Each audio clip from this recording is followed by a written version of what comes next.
Live from downtown Detroit, Local 4 News at 5 starts now. And we are going to start with a weather alert. Potentially record-breaking heat set to move into Metro Detroit. An excessive heat warning for most of our area set to go into effect tomorrow morning. DTE says it's ready for temperatures to soar well into the 90s. And for most of us, it could feel more like triple digits when we step outside. Yeah, cities across Metro Detroit getting ready to open cooling centers. We're seeing some school districts canceling classes or letting out early tomorrow. Let's kick off our coverage here at 5 with Andrew and a look at what's headed our way. And Karen and Devin, as you alluded to, it's not just the heat, it's the humidity. We talked about triple digits is what it will feel like. That's the heat index, or how hot it feels if you're not too careful. It will feel like it's 100 to 105 or even greater. Temperatures or heat indices that the body simply cannot stand. I mean, talk about record-breaking heat for tomorrow. Tomorrow's high temperature, I've got 96 degrees. That will break the record of 95 set back in 1988. Thursday's record is 97. Might not get too close to it, but still, it'll make it up to around 90 or 91. It's not until Friday, Saturday where we feel some relief. So in the meantime, do what you can to prepare. Excessive heat warning goes into effect for tomorrow for Detroit and nearly all of southeast Michigan. If you're not included in the warning, doesn't matter. Heat advisory is still up in the north zone. Add on top of that an air quality alert where air pollution levels will be sky high as well. So do what you can to keep air quality levels really low or in the good range. We'll talk more about what you can do to keep cool, including drinking plenty of water, and your 7-day forecast in minutes.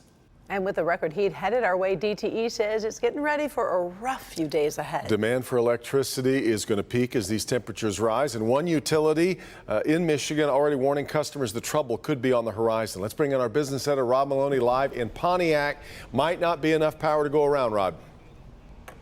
Well, that's what the claim is here, Devin. Now, take a look here. We're at the Pontiac Servicing Center here, and they're all, the trucks are returning from their day's work here, bracing for tomorrow. And the biggest concern is the electrical system will be running flat out, producing electricity, trying to keep up with demand.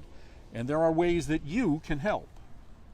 Everything we plug in competes for power. The air conditioners will spin hard, and those electric meters will run like it's the NFL Combine 40-yard dash.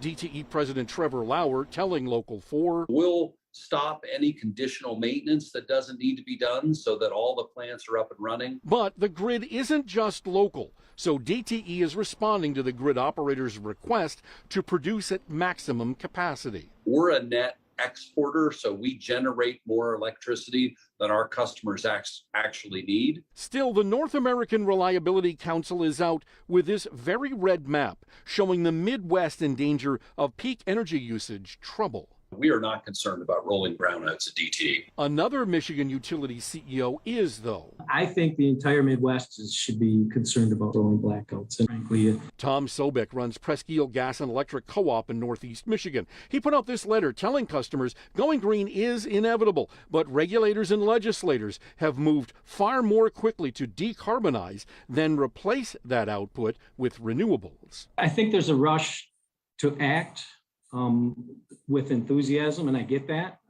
It's an opportunity, and to the extent you can take it, you should. But I think at the same time, you have to step back and say, how does this impact everyday folks and how they go about their lives? Now, DTE is asking everyone to pitch in and start thinking conservation for tomorrow and even the days ahead. They have a number of tips for you. They say you should cook outdoors if you've got a barbecue. They say that you should close your shades or curtains during the day. Put off doing the laundry or running the dryer. They say turn off the dishwasher heat system and actually just pull out a towel and dry your dishes instead. That'll keep the heat down inside the house. Back to you. Yeah, really a good time to remember that we're all a part of the same machine on this. What happens, what are the steps that are taken, Rod, before we see rolling blackouts? Well, Devin, there's a lot that actually happens, but the number one thing is that there are a lot of people who might have signed up for this cost-cutting mechanism where they turn off your power at, say, 15-minute intervals. Well, that kicks in along with manufacturing concerns being asked to scale back their operations as well. So we'll start to know if that's happening tomorrow because they'll be asking customers to do this. And then, of course, DTE not expecting those brownouts, but, you know, they could be on the horizon somewhere down the line. Yeah. All right, Rod. Well, now, in anticipation of this intense heat, we do know that some schools are having to adjust their schedules. Yeah, the Detroit Public Schools Community District dismissing schools 3 hours early for the rest of the week. Dearborn Public Schools canceling classes tomorrow. They plan to reopen as normal on Thursday.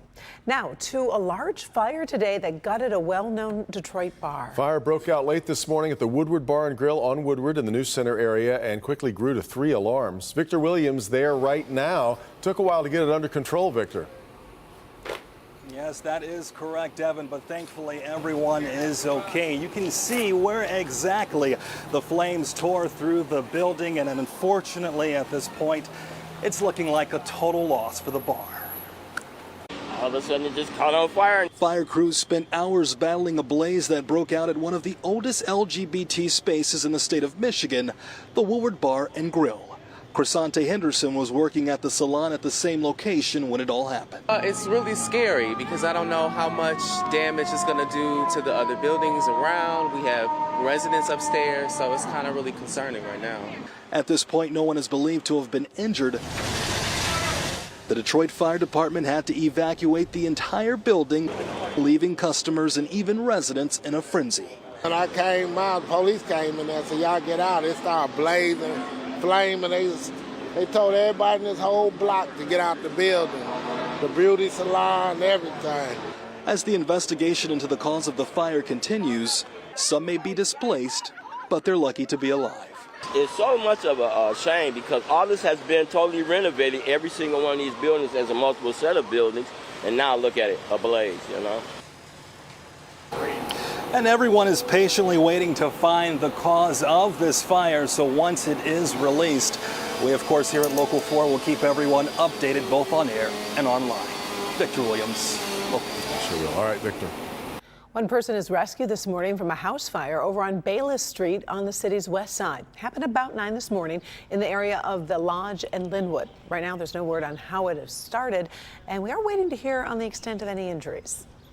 This afternoon, the FDA's Vaccine Advisory Committee voted in favor of recommending Moderna's vaccine be authorized for children between the ages of 6 and 17. The unanimous vote. Of course, you'll recall Pfizer's vaccine received emergency use authorization months ago, while Moderna has remained under study in children. Dr. Frank McGeorge has been following this FDA meeting all day, and he's here now with a breakdown. Doc? Yeah, well, you know, Devin, the discussion was somewhat more complicated because the Moderna studies occurred in 2 age groups, 6 to 11 and 12 to 17, and it also occurred during waves of different variants. So to simplify things, the big questions are whether it's necessary, whether it's safe, and whether it works. Starting with the need for a pediatric vaccine, Dr. Evan Anderson, presenting on behalf of Moderna, talked about some common COVID misperceptions, including the risk of death. Although it is, thankfully, not common, children can and do die with COVID-19. As of June 2nd, more than 600 children ages 5 to 17 have died with COVID, as documented by CDC. As far as the safety of the vaccine in children, there was no significant difference identified between the Moderna vaccine being discussed for children and either the currently authorized pediatric Pfizer vaccine or the already fully approved adult mRNA vaccines. The one caveat was, although myocarditis wasn't detected in the studies, because it's such a rare event, the risk cannot be ruled out. And when the CDC compared the Moderna and Pfizer vaccines in adults, there was a possible difference. In age groups where product comparisons can be made, some evidence suggests that myocarditis and pericarditis risk may be higher after Moderna than after Pfizer. However, the findings are not consistent in all U.S. monitoring systems. And when it came to whether the vaccine worked, a CDC presenter summed things up. To parents that are interested in getting their child vaccinated, it's true you may have shorter protection against infection from these vaccines, but you will have sustained protection against hospitalization and severe disease, which is really what the vaccines are targeted to provide. Now, this was just the first hurdle for Moderna in older kids and teens. The FDA is going to make its final decision now, and then the CDC's advisors and the CDC director are going to have their say. But based on what we heard today, it seems likely that this age group will soon have a second option available to them. Now, Frank, this is a two-day meeting, actually, and I think tomorrow is actually considered the main event. Talk about what we expect then. Well, you know, tomorrow is actually the highly anticipated discussion for vaccines in children under age 5. Now, this is a group that has had no options for vaccination, and there are parents who have really been begging and pleading with the FDA to change that.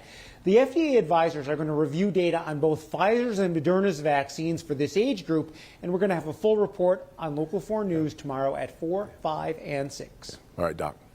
Gas prices are holding steady over the past 24 hours, but the price is just 1 penny off the all-time record. Today, Michigan drivers are paying, on average, $5.21 for a gallon of regular. That's the same as yesterday. It's still 4 cents more than this time last week, but here's the real sticker shock. It is 86 cents more than we were paying last month. Ouch. The House Select Committee investigating the January 6th siege on the U.S. Capitol is making an adjustment to its schedule. The hearing was originally planned for Wednesday. It is being postponed. Sources say a technical issue leading to the delay. The committee's work now expected to resume on Thursday. When it does, you'll see it here.